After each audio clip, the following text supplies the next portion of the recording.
श्रीमद् भगवद गीता अध्याय प्रथम द्वितीय श्लोक। संजय उवाच द्रष्टा तु पाण्डवानीकम् व्यूढम् दुर्योधन इस्तदा आचार्यमुपसंगम्य राजा वचनमब्रवीत्।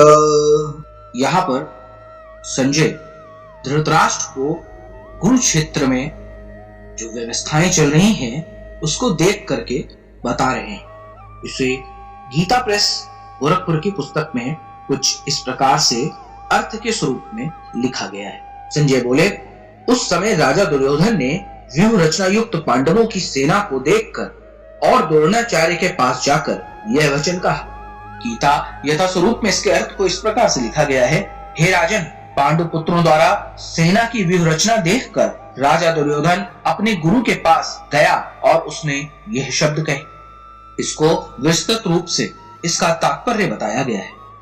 धृतराष्ट्र जन्म से अंधा था। दुर्भाग्यवश वह आध्यात्मिक दृष्टि से भी वंचित था। वह यह भी जानना चाहता था कि उसी के समान उसके पुत्र भी धर्म के मामले में अंधे हैं और उसे विश्वास था कि वे पांडवों के साथ कभी भी समझौता नहीं कर पाएंगे, क्योंकि पांचों पांडव जन्म से ही पवित्र थे।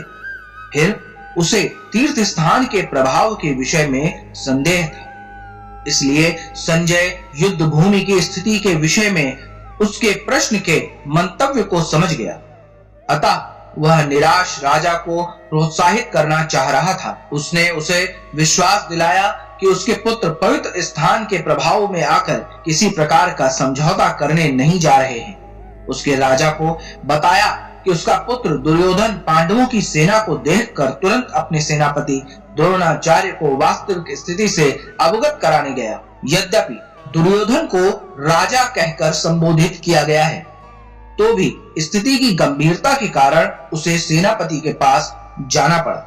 अतएव दुर्योधन राजनीतिज्ञ बनने के लिए सर्वथा उपयुक्त था, किंतु जब उसने पांडवों की व्यूह रचना देखी तो उसका यह कूटनीतिक व्यवहार उसके भय को छिपा न पाया। हरे कृष्ण कृष्ण कृष्ण हरे हरे, हरे राम राम राम हरे हरे।